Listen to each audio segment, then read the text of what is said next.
自从孙部覆灭之后，中国军队一直踌躇不前，企图去城顽抗。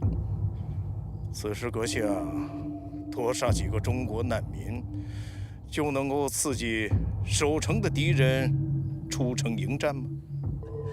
他们不是难民，他们是一群马上就要回去咬食唐德的蛊虫。中国人养蛊，喜欢把天下最毒之物聚在一起，让他们互相撕咬、互相残杀，最后通过蚕食同类，剩下的那一个就是蛊。我倒是想请教阁下是如何让这些愚蠢的蛊虫互相残杀，再回唐德。这些个蛊绝对不能让他们离开唐德，必须把他们重新赶回去，让唐德陷入物资短缺、内外交困的境界。而且，我还为他们准备了特殊的礼物，随他们一同回去唐德。哦，看来阁下是早已胸有成竹了啊！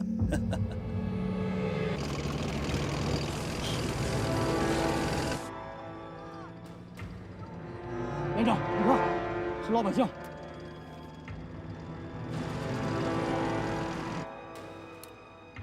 该死的鬼子！他们用坦克撵着百姓跑，是拿咱们的同胞当人肉盾牌。连长，怎么办？应付，你带回人阻挡鬼子的进攻，我带上一连养护百姓回城。是，一连，用上！兄弟们，保护好老百姓！给营长断后，给我狠狠的打！答应我。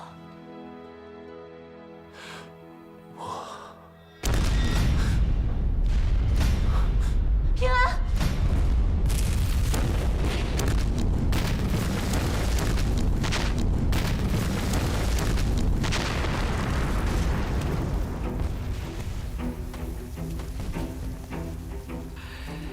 没有了弹药的虎贲，就像被拔掉了牙齿；没有牙齿的老虎，就是一只等人来救的病猫。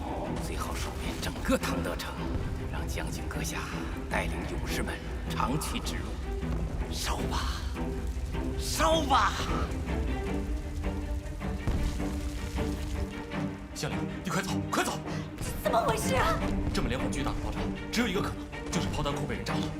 一定是混进唐德的那个奸细，我必须赶在炸炮弹库的人逃离现场之前抓住他！你快走，快！那你怎么不走呢？走楼梯来不及了，我跳窗户，快，快走！危险！平安，平安！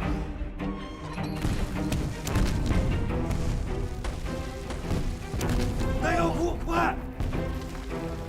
这个时候把弹药库炸了，这是要唐德的。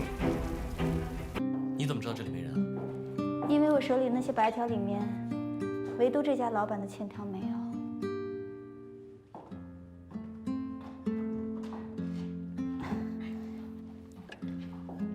哎，等等。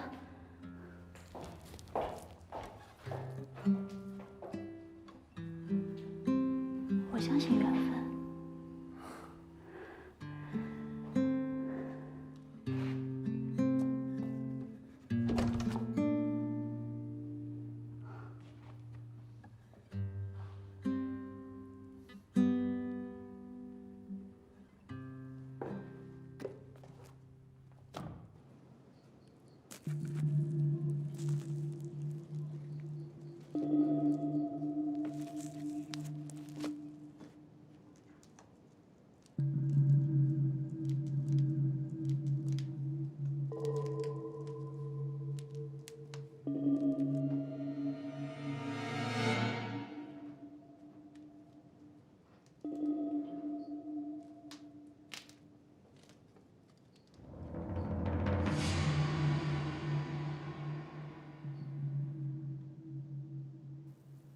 藤原军潜入唐德城最重要的任务，就是找到他们的弹药库存，一举销毁。关于增援病毒战专家的请求，重庆方面有回复吗？没有，没有收到重庆方面任何电文。只能如此了。致电战区司令部，此次唐德之战危机重重，并且有生化战的威胁。为了避免内外交困的绝境，请求改变计划，弃守唐德，改以野战方式主动出击，寻求决战的时机。是。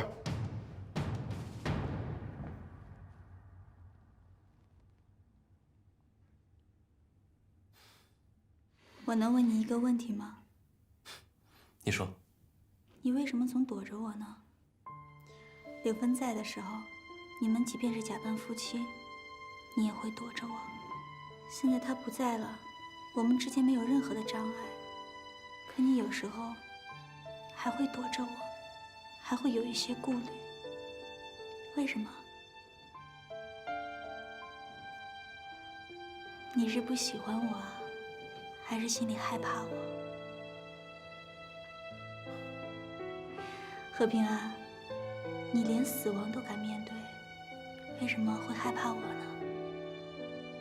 我比害怕死亡更害怕去面对你，而且我一看见你，一想到你，我就舍不得死。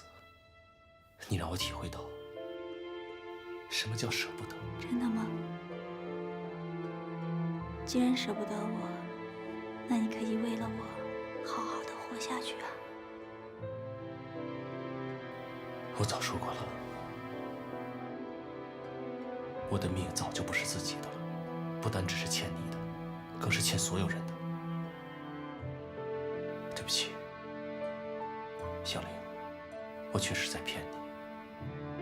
我是这个时代的亡命徒，我根本就没有命可以给你，更别说天长地久。你应该找个可靠的人。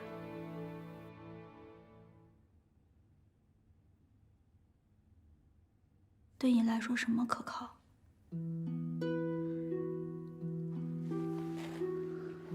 我问你呢，对你来说什么最可靠？父母骨肉、家财万贯，甚至是一座城市、一个国家。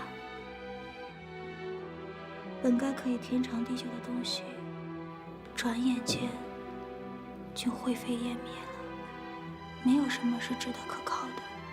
不过对我来说，只有一样最可靠，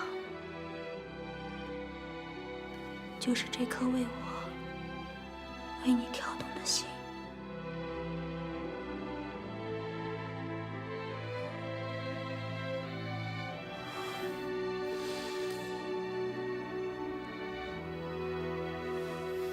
我听到了你的心跳声。我希望它能为我永远的跳着。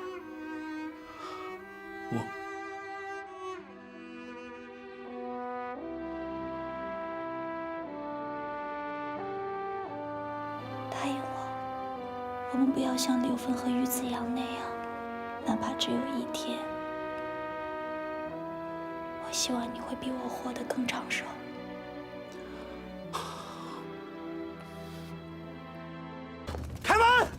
日本人屠杀灾民，快开门！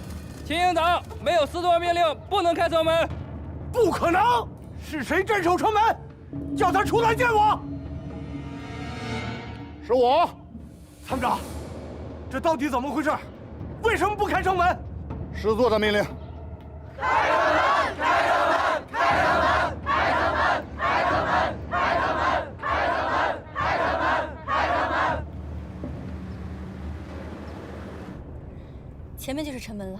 我还记得那天，一帮警察守在城门口，说什么也不让我们进去，还是你把我们放了进去。今天又是你陪着小姐、少爷和我们一起出这道城门。你说这人活着多有意思啊！何大哥，到了外头你就教我打枪、骑马。你一个少爷，学这个干什么？学会了打枪骑马，就可以自己保护自己了，姐就不用担心我了，就可以和何大哥想去哪儿就去哪儿。许文，咱们出去以后还得去找一个人，所以你要听话。嗯。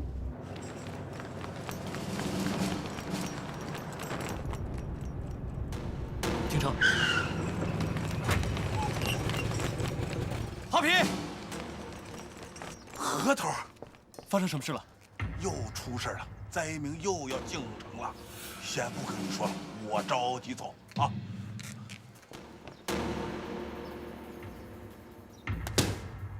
我问你，是不是你下的命令，紧闭城门，不让一个人进来？是，我还说过，谁放进一个人军法从事？你糊涂啊！外边都是什么人呐？啊，那都是唐德出去的老百姓啊，有的还是伤员。你什么意思？你想困死他们吗？饿死他们吗？还是想让日本人杀死他们？你让他们进来也一个活不了，不但活不了，还可能因为此，唐德成失守，一败涂地。哼，危言耸听！危言耸听！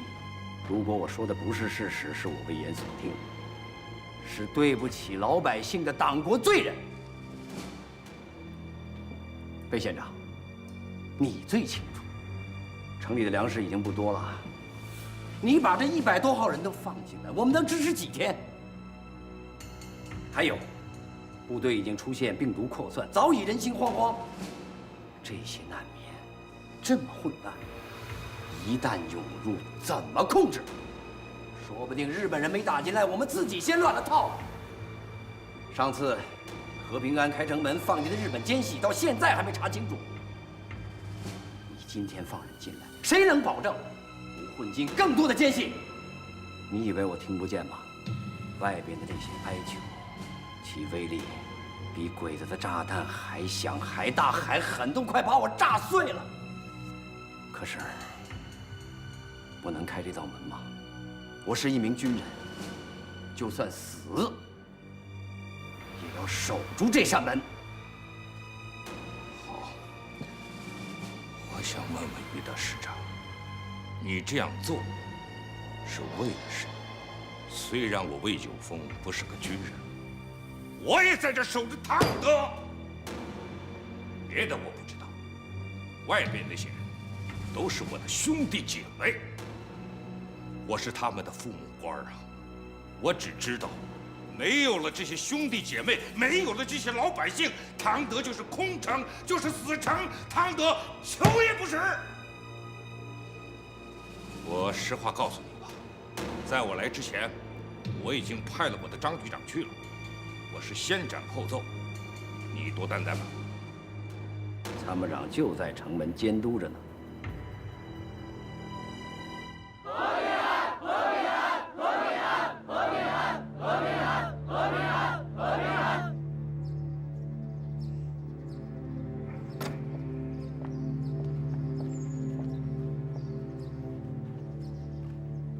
何平安，你是想要给他们开城门吗？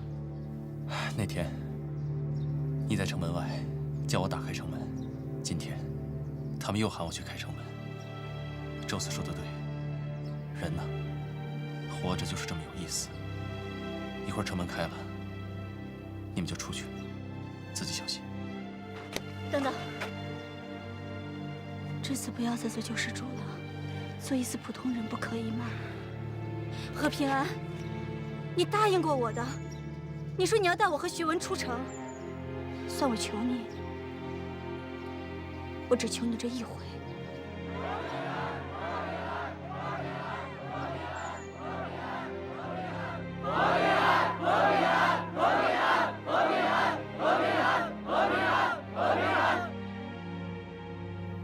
我只答应送你们出城，没答应陪你们一起走。报仇。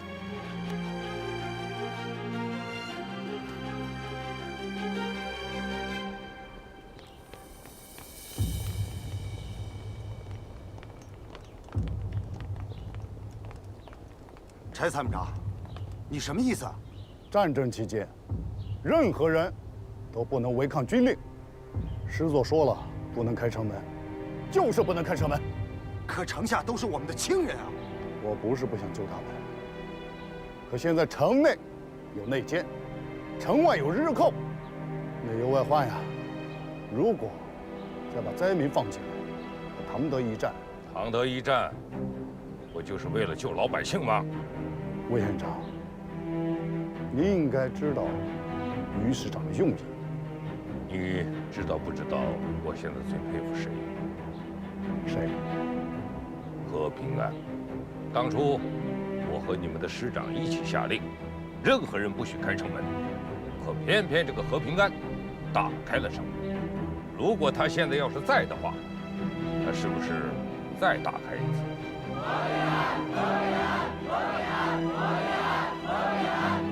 县长，真是奇了怪了，这一帮灾民净喊何头的名字，这不奇怪。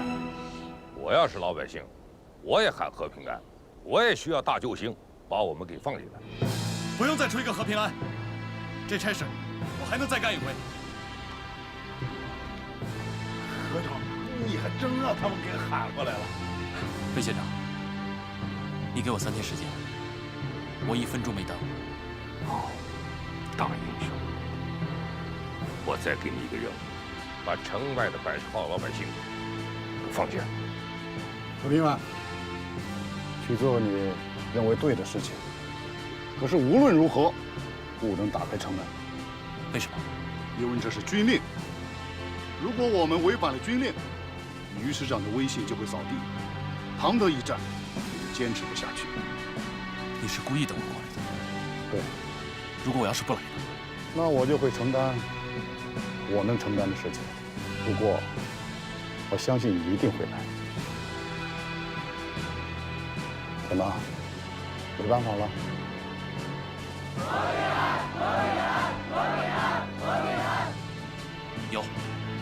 有办法，就是我不开城门，也能把他们一个一个的救进来。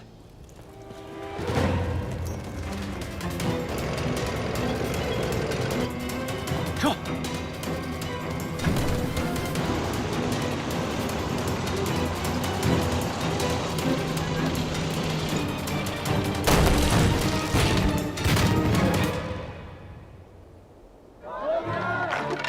大伙儿都听好了，我就是你们喊的和平安，我现在就放你们进城。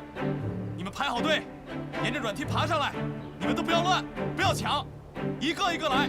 秦营长，带着你的人维持好秩序，叫乡亲们不要哄抢。放心吧，下面的事交给我了。乡亲们，往这边爬，大家都小心点，慢慢来，别着急。大家不要乱，一个一个的来，一个一个来。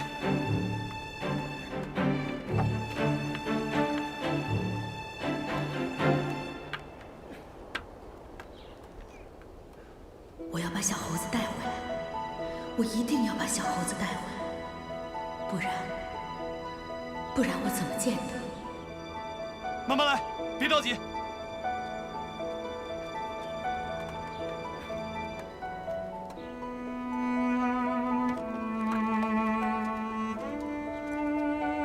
慢慢来，别着急，一个一个来。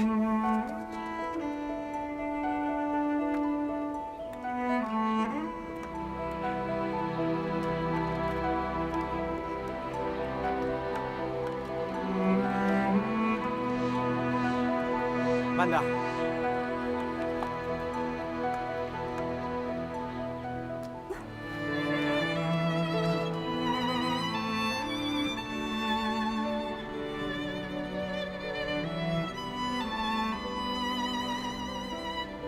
我回来了。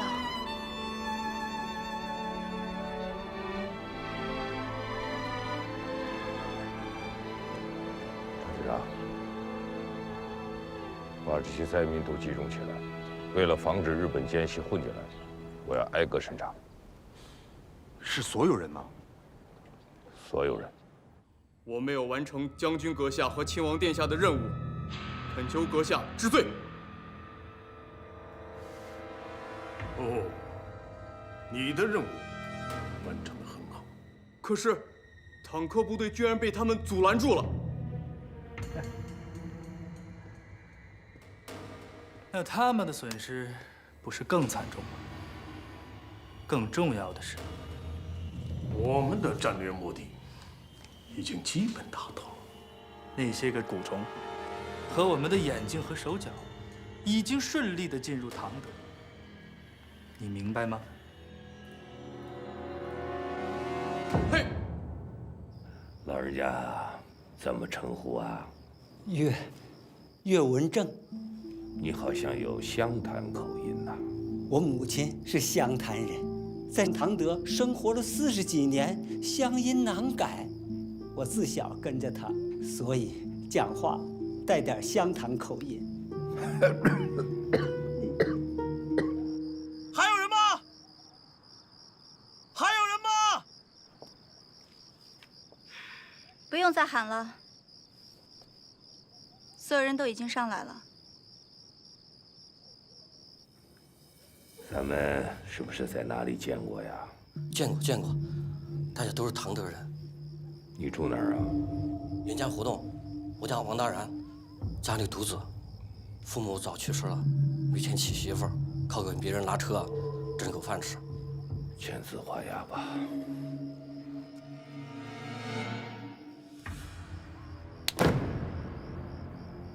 你不是拉车的，你是扛枪的，你的食指上有茧子。哪里人？阎王殿里逃回来的人。哪里人？你就不能问问我好不好？你不是挺好的吗？我要是不逼你，你还真把我公事公办了。该公公，该私私，该办办。好，你问吧。哪里人？安徽绩溪人，和魏县长您是同乡。什么时候来的唐德？8年前。也就是民国24年9月初6，去福楼开张，还是我向魏县长您求的牌匾。来唐德就是为了开店吗？本来只是备一桌寿宴，只不过这儿的人太好客了，我走不了了。什么时候离开的？今年10月16。怎么逃回来的？县长，不好了，门口的灾民要闹事儿。我们要吃饭，我们要活命，我们要吃饭，我们要活命，我们要吃饭，我们要活命。你们这些黑心官，先是关着城门把我们困死，现在又把我们困在城头。我看你就是想活活的把我们饿死。我们要吃饭，我们要活命，我们要吃饭，我们要活命。乡亲们，你们死里逃生，回到了唐德，都想早日回家，吃上一顿饱饭，我是非常的理解。但是，现在日本人在你们中间安插了很多的奸细，为了唐德，也为了你们，在没有揪出这些奸细之前，我是不会放你，也不会给你们发1粒粮食。刚才那个小伙子说我是故意的饿死困死你。乡亲们，我魏九峰当了这么多年的县长，你们还不了解我吗？我饿死过1个人吗？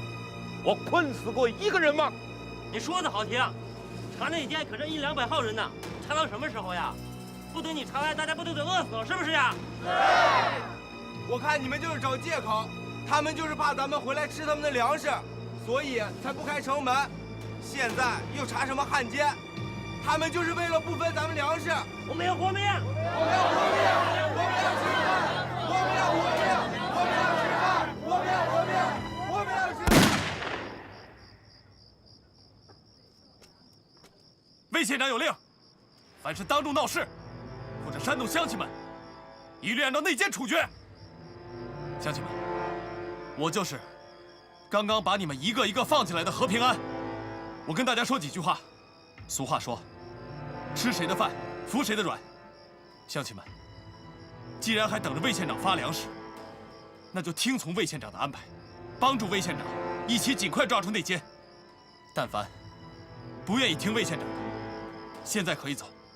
我敢说，饿死了也没人管你们1粒米。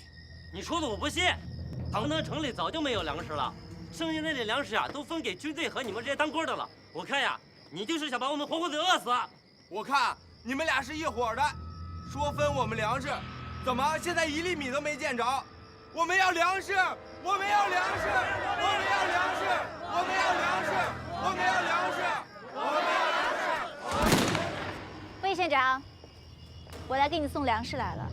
你向我借的准备发放给老百姓的粮食，我都准备妥当了。要跟我去看看吗？啊，不必不必，沈小姐此言一出，魏某放心。魏县长放心，可我就怕你们不放心。我只有带着大伙去看看，唐德到底有没有粮食。魏县长，粮仓的门我可以打开，但你得答应我一个条件，他们只能在外面看。谁要是胆敢踏进粮仓一步，碰到粮食，就让何平安枪毙他。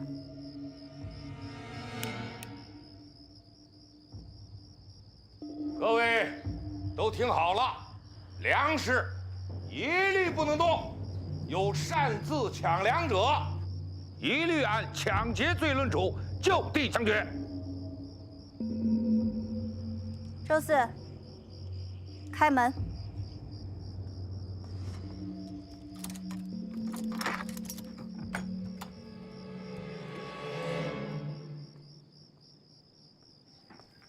大家可以放心了吧？放心了，县长，沈小姐，我们收到粮了。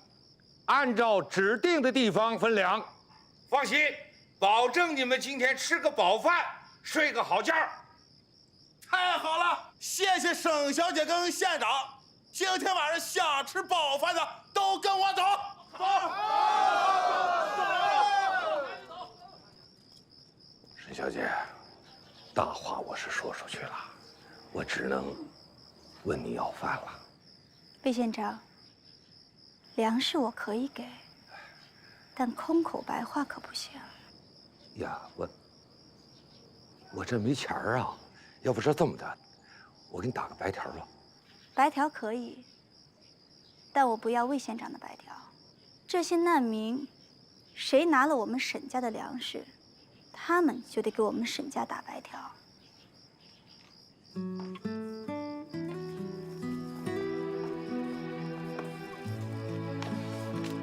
为什么？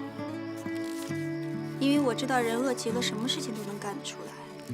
你救下的不仅仅是100条人命，而是100张能够吃垮唐德成的嘴。那你为什么不要魏九峰的白条？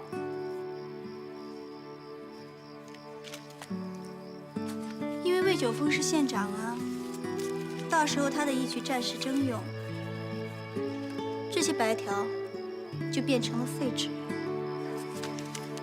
我倒不如把这些白条让那些真正吃我们沈家的人来写，当我们沈家的寨头。只要他们死不了，我们沈家的粮食他们就得还。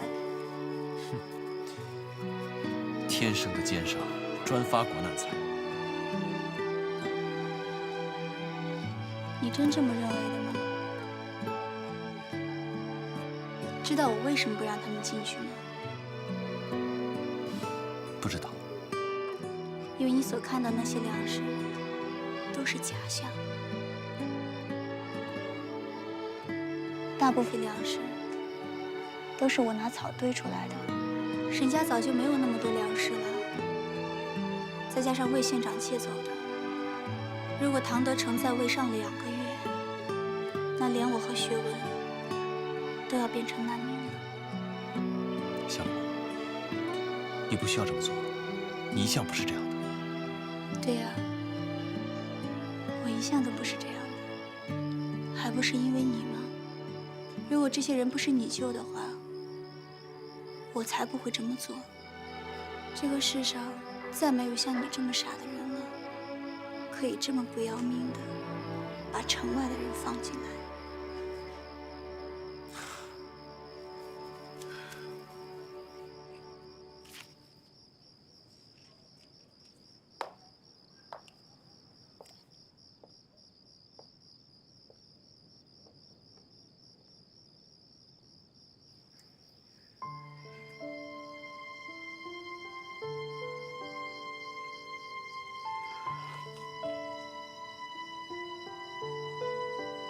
甚是良好。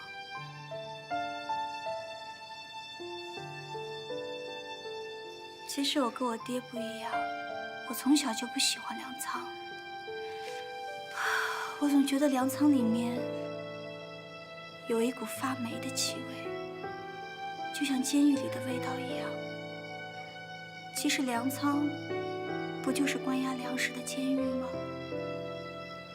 不过这下好了，粮仓里的死囚全被我放出来了。看来女人真的不可以当家呀！沈家这座关我的监狱，真的被我给败光了。走，我现在就把沈家的死囚放出去。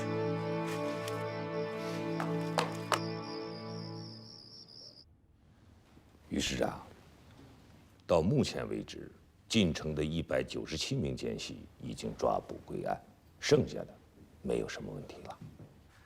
辛苦你了啊！哪里，我不辛苦，辛苦的是何平安。你看，就在这个时候，他还在沈家那儿给难民发放粮食。粮食问题暂时解决了吧？解决了。沈大小姐把他们家的最后一个粮仓也打开了，她还表态了，只要难民不闹事儿，她每天给他们发放粮食。早就听说这沈家二小姐为人是非常了得啊，不单单精明钱干，还是个心狠手辣的角色。这国难当头，甘愿毁家救国，难得啊！她恐怕不一定是为了救国，还为了什么？为了和平安呢？好一个和平安呐！哎呀，女人呐，女人都这样。你很了解女人啊。啊，一般，唐得第三。想不到老魏你眼睛小，看人看得挺准。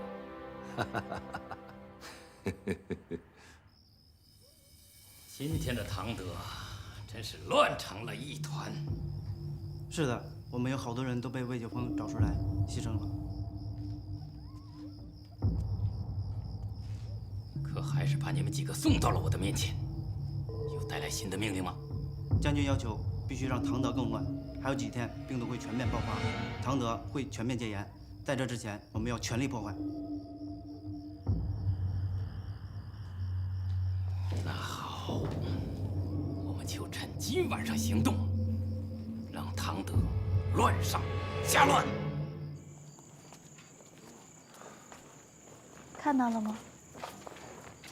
这几个都是刚才在我们家打白条借粮食的，现在都已经开始买卖了。你还说我是骗什么奸商？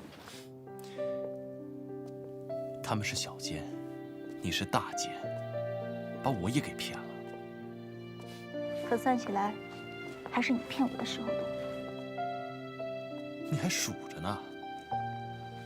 我把家传的沉香坠押给你，让你开城门，可你借此机会要挟我救你，这是你第一次骗我。柳芬不是你妻子，小猴子不是你儿子，这是你第二次骗我。你是共产党，这是你第三次骗我。其实我……你说你要带我走，离开这座死城，第四次骗我。何平安，为什么你总是在骗我？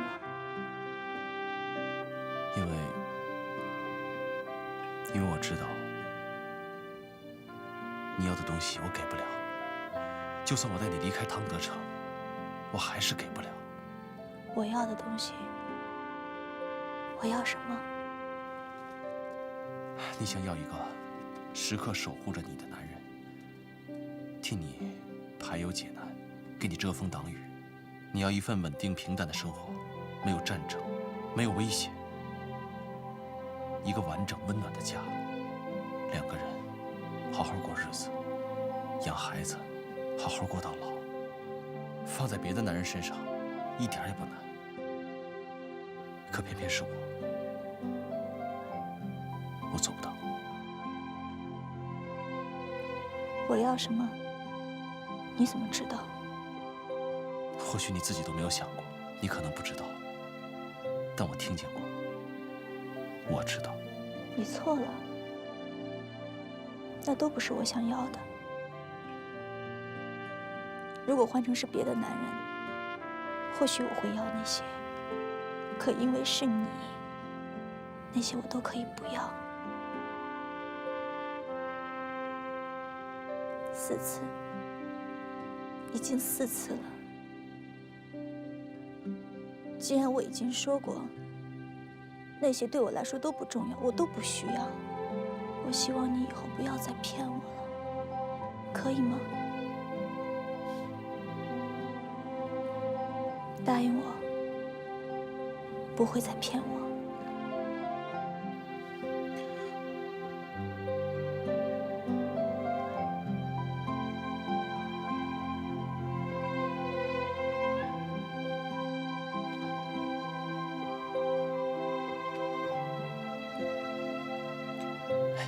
别人会看到的。别人看到我才高兴啊。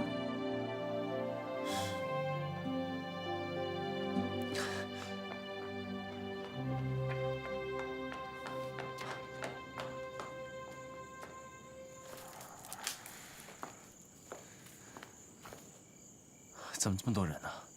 连一个轻轻说话的地方都没有。早知道这样，真不应该把他们放进城来。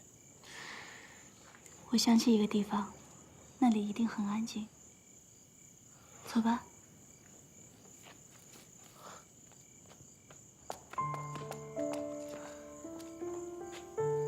亚洲旅社。走吧。好。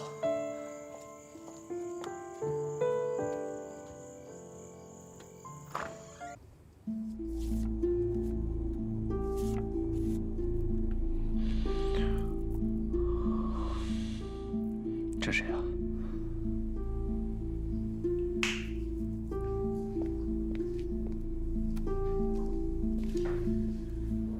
你说你是桑植人，我调查过桑植的户籍，并没有你的名字，在唐德的记录，也只能追溯到9年前，在这之前，一片空白。这9年，你过得很谨慎。没有大功，也没有大过，一切平庸。而且，我还查过你的射击记录，成绩也不是很好嘛。可是出人意料的是，你竟然是一个百步穿杨的神枪手啊！而且还熟悉唐德的地形，精通于丛林战，有勇有谋。不得不说，国民的很多军人不如你。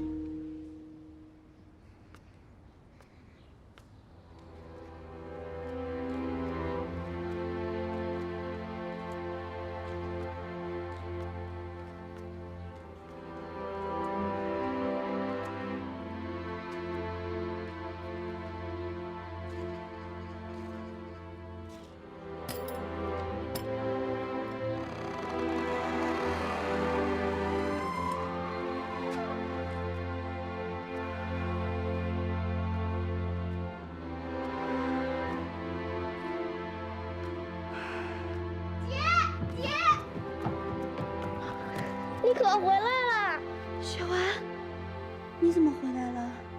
这是咱家呀，我在家里等姐姐。小姐，您这是怎么了？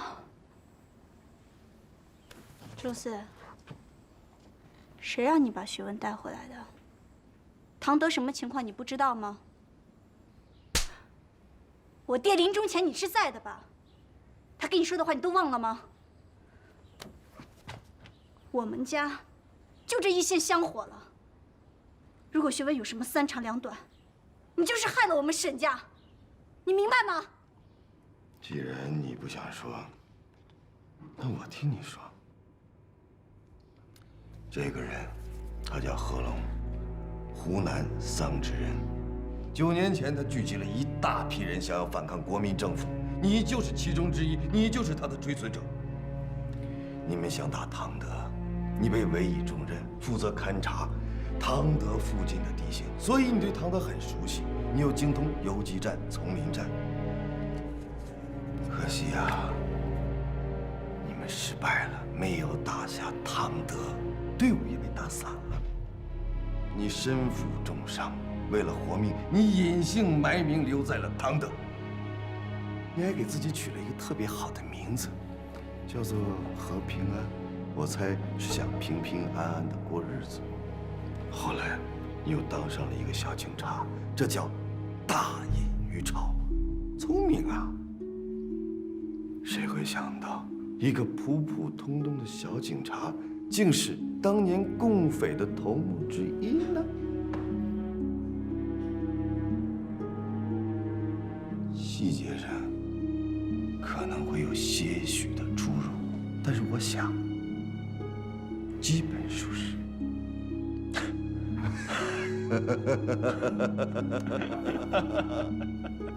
你承认了？我承认什么了？你承认我说的话了。一个人一旦被拆穿他的秘密，他就会想找一些行为来掩饰自己内心的不安。假笑就是其中的一种。你看你笑得多假。你见过带着老婆孩子打仗的共产党吗？确实少啊。或许你们是战后重逢，或许他们本来就是用来掩人耳目的，更或许你们是同党。这些根本都不重要，之后我一定会调查清楚的。那好，我要真是共产党，我隐蔽这么多年好好的，为什么要自投罗网？为什么要自己带兵过河，帮着你们国军去救人，让你们怀疑我？在你们眼里，共产党应该没那么高尚吧？你根本不是想救国军，根本不是想救那些老百姓，你只有一个目的，你的目的只有一个人，沈家二小姐，沈香菱，对吗？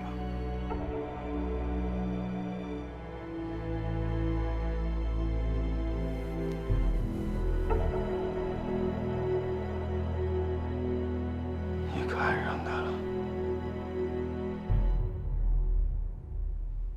小姐，小姐，周四是孤儿，是沈家把我捡回来的，给我吃，给我穿，除了沈家，我没有地方可去，我只能回来。你为什么非要把询问带回来？老爷死了，三少爷、四少爷都死了，小少爷，要是再没有您，他就跟我一样，变成孤儿了。周四知道，小少爷是沈家唯一的香火。沈家不能没有小少爷，小少爷也不能离开沈家，更不能离开您啊！姐，是我求周四带我回来的。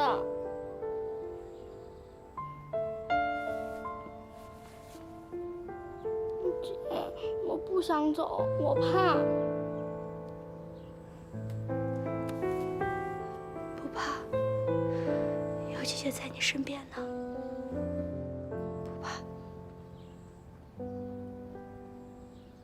我有老婆，我有孩子，我为什么看上沈家二小姐呢？你别胡说，我是个男人无所谓，沈二小姐名誉可不能受损。这就是你最可恶的地方，你看上了根本不是他的人，而是沈家的钱粮。共产党最缺的是什么呀？啊？你们来告诉我，一是钱，二是粮，恰恰。唐德这个地方，它是米粮之乡。你在唐德待了9年，并不是想安稳的过日子，你处心积虑，想尽办法，就是想给共产党弄资源。你等了9年啊，好不容易瞄上一个最大的目标，沈家的当家人，沈家二小姐，沈香菱。所以呀，你想尽办法去接近她。去向他施恩，还使用苦肉计，不就是想博得他的同情，博得他的关心，最后爱上你，然后再利用他向共产党提供粮食、银元，机关算尽，不择手段。我不管你是不是共产党，你这么去坑害和欺骗一个女人，无耻之友！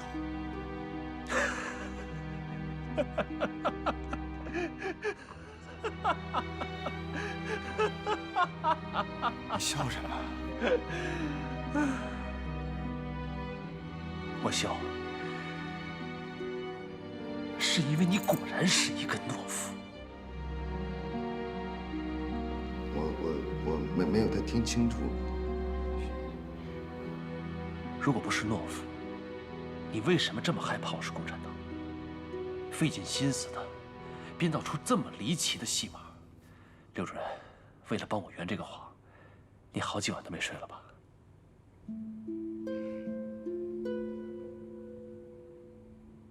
还是你现在更害怕我是共产党？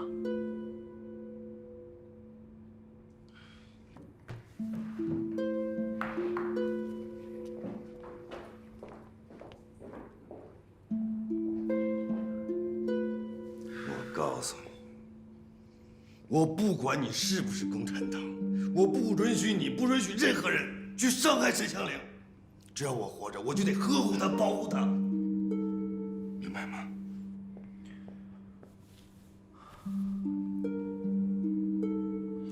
你说的对，我会开枪，而且我枪法不错。这9年，我确实在故意躲，我老婆孩子都是我的掩护。我熟悉唐德的地形，而且善于丛林作战。更有甚者，我也确实杀过人。你说的一点都没错。承认就好，承认你是共产党就好。可惜，我不是共产党，我是土匪。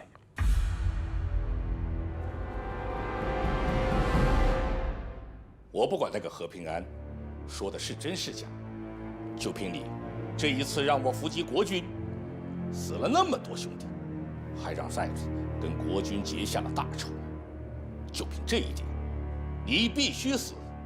你不能杀了我师父！师父，这段时间我在山下想了很多，你去哪儿，我就跟着你去哪儿。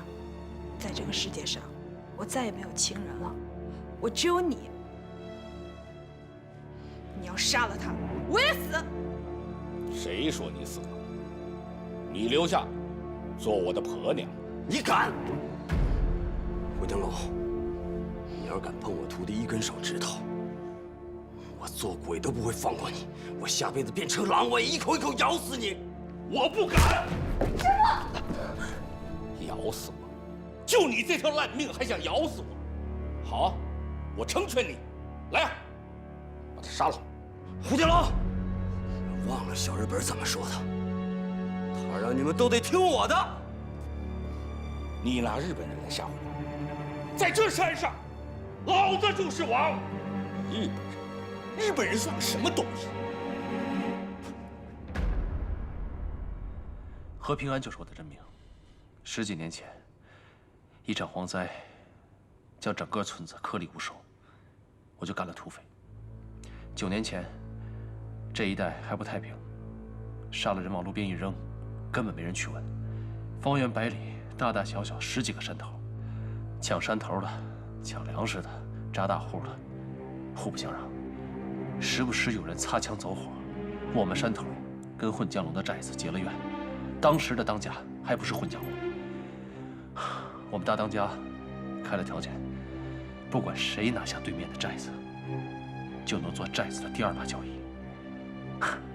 我当时年轻气盛，独自上山，一脚踢死了他们大当家。可我自己也受了伤，好歹捡了条命，一路跑到了唐德。后来才知道，原来的寨子被混江龙他们给灭了。我无处可逃，只能留在这儿。为什么当警察呢？大隐隐于朝，你说的，你可以去查。当地的警察里，多少有几个混江湖出身的人。我当年杀了大当家的，自然要找个地方隐蔽。还有比警察局安全的地方吗？避难都是一个人隐姓埋名，哪有带着老婆孩子的？她不是我老婆，那也不是我儿子，我抢来的。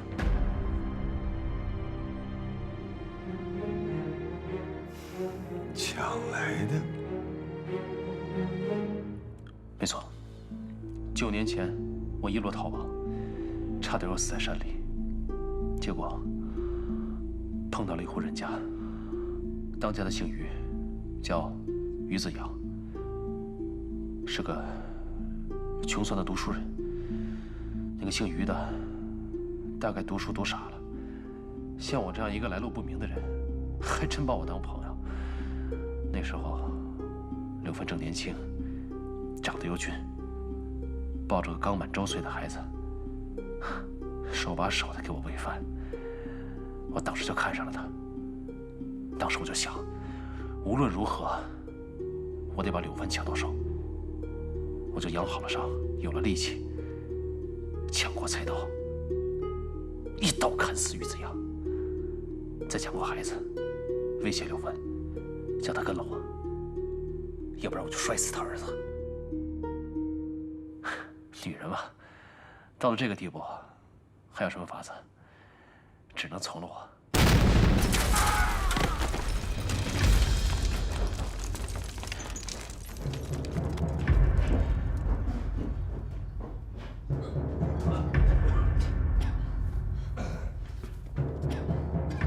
从现在开始，你们所有人都被皇军收编了。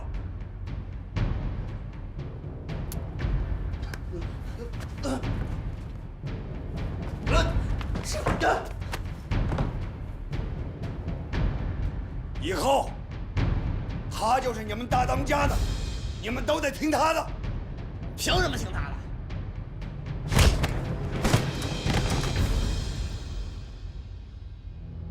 我再说一遍，听他的，就是听皇军的。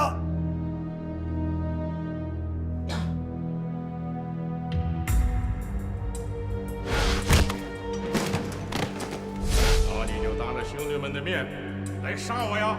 来呀！好。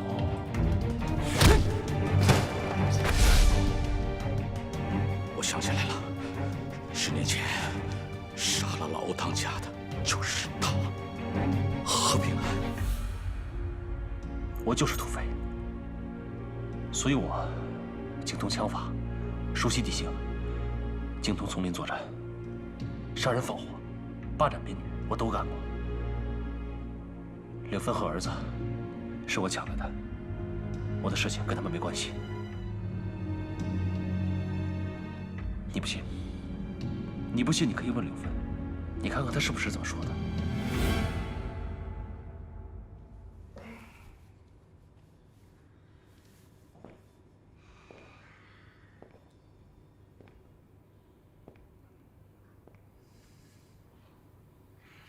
何平安，你也真是会编瞎话。不管你信不信，这就是事实。那你告诉我，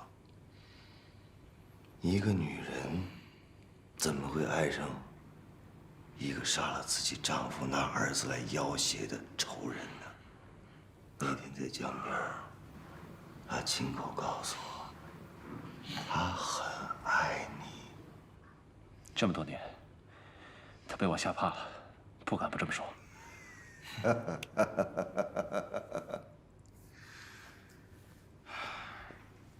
一个人的嘴是可以撒谎的，但他的声音是不会撒谎的。你真应该好好听一听，那天你跟沈家二小姐抱着木头从江边飘过来的时候，她是怎么喊你的？报告。进来。刘主任，那个女的认了。认了。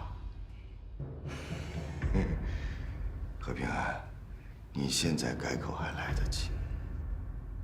你告诉我，那个叫做柳芬的女人，是招了她一个人是共产党呢，还是他们2个人都是共产党？主任，都不是，她招认的是何平安是土匪。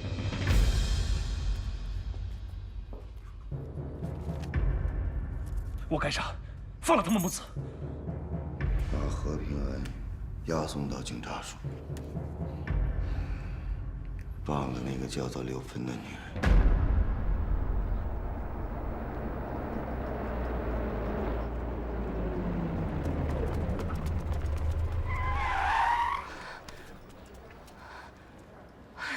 我求求你，你把他放了吧！我向你保证，只要你把他放了，我们一家3口离开唐德，马上就走，再也不会回来了。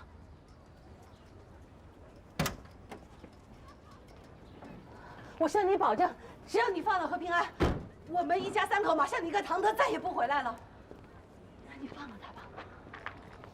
你放心，何平安杀了你的丈夫，我们会一律正法，为你和你的丈夫报仇。报仇？不，我们不要报仇。我给你保证，我们走了之后再也不会回来的，真的。可他杀了人，他是土匪。他是土匪，可他没有杀人。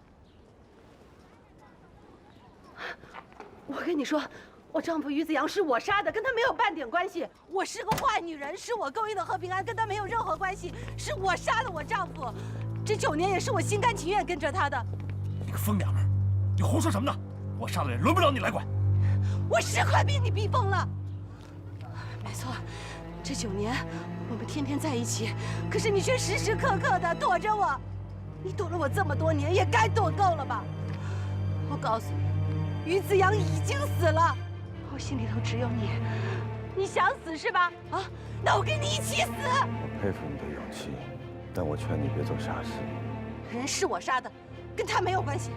你滚！一并带走。人是我杀的，平安。人是我杀的，跟他无关。你放他走，我跟你自首。可是你自首说的那些话，对于我来讲没有用处。好，你想我怎么说，我就怎么说。是我杀的。走啊！平安，你别做傻事啊！别做傻事啊，平安。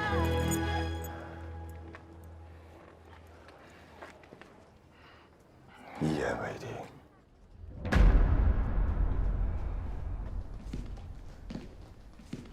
哎呦，县长大人，你可回来了！